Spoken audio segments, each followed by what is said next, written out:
এ উচ্ছ্বাস বিজয়ের। দীর্ঘ 2 দশকের প্রতীক্ষা শেষে অবশেষে জগন্নাথ বিশ্ববিদ্যালয়ের শিক্ষার্থীরা পেল তাদের কাঙ্ক্ষিত শিক্ষার্থী সংসদ। মঙ্গলবার অনুষ্ঠিত যোগসু নির্বাচনের ইতি ঘটল বৃহস্পতিবার রাতে ফলাফল ঘোষণার মধ্য দিয়ে। নির্বাচনে গুরুত্বপূর্ণ সবগুলো পদেই জয় পেয়েছে ছাত্র শিবির সমর্থিত প্যানেল অদম্য জবিয়ান ঐক্য।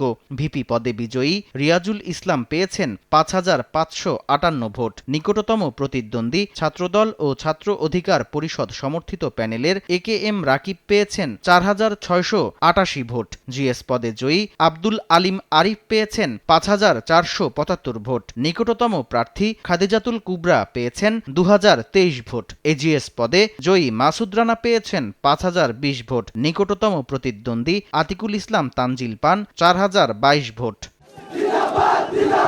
শিক্ষার্থী বান্ধব ক্যাম্পাস গড়তে সকলের সহযোগিতা চাইলেন বিজয়ী প্রার্থীরা। এই নির্বাচনের আমাদের স্লোগান ছিল সংগ্রামে সম্ভাবনা, একসাথে পথে চলা।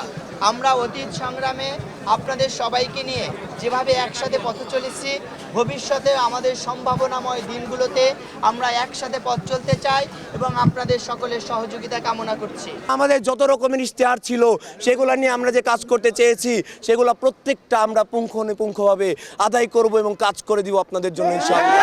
প্রথমবারের শিক্ষার্থী সংসদ নির্বাচনের সাক্ষী হতে পেরে উচ্ছ্বাস জানালেন সাধারণ শিক্ষার্থীরা। বিজয়ীরা প্রতিশ্রুতি ভুলে যাবেন না, এমনটাই প্রত্যাশা তাদের। ক্যাম্পাসে আবার প্রথম যোগসু নির্বাচন, তো সেই হিসাবে আমরা খুবই আশাবাদী যে আমাদের নতুন কিছু হবে। ওনারা যেন ইশতেহার মোতাবেক কাজ করে যান আমাদের বিশ্ববিদ্যালয়ের জন্য।